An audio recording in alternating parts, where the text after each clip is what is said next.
I declare before you all that my whole life, whether it be long or short, shall be devoted to your service and the service of our great imperial family to which we all belong. I know of no single formula for success. But over the years I have observed that some attributes of leadership are universal and are often about finding ways of encouraging people to combine their efforts, their talents, their insights, their enthusiasm and their inspiration to work together. I cannot lead you into battle. I do not give you laws or administer justice, but I can do something else. I can give my heart and my devotion to these old islands and to all the peoples of our brotherhood of nations. I have to be seen to be believed. It's all to do with the training. You can do a lot if you're properly trained.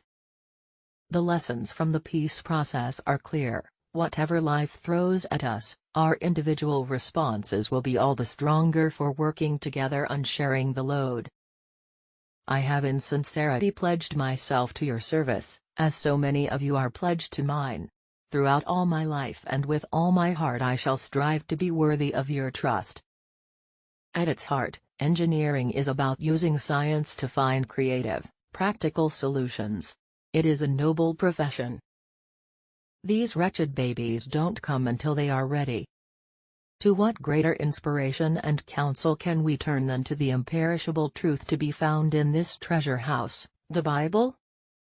Therefore I am sure that this, my coronation, is not the symbol of a power and a splendor that are gone but a declaration of our hopes for the future, and for the years I may, by God's grace and mercy, be given to reign and serve you as your queen.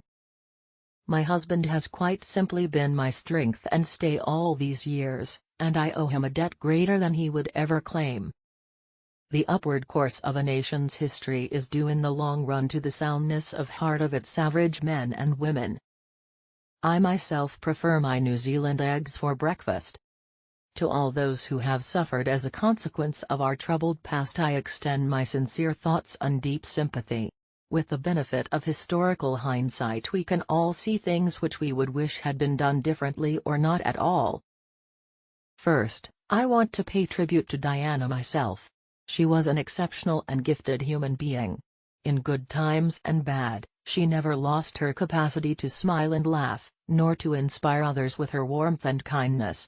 I admired and respected her, for her energy and commitment to others, and especially for her devotion to her two boys. I have behind me not only the splendid traditions and the annals of more than 1,000 years but the living strength and majesty of the Commonwealth and Empire, of societies old and new, of lands and races different in history and origins but all, by God's will, united in spirit and in name. We lost the American colonies because we lacked the statesmanship to know the right time and the manner of yielding what is impossible to keep. Like all best families, we have our share of eccentricities, of impetuous and wayward youngsters and of family disagreements.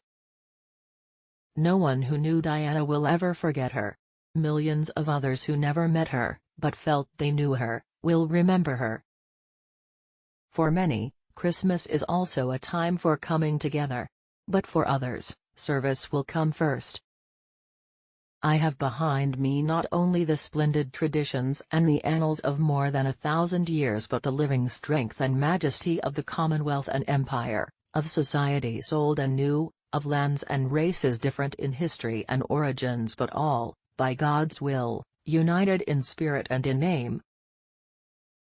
What were once only hopes for the future have now come to pass. It is almost exactly 13 years since the overwhelming majority of people in Ireland and Northern Ireland voted in favour of the agreement signed on Good Friday 1998, paving the way for Northern Ireland to become the exciting and inspirational place that it is today.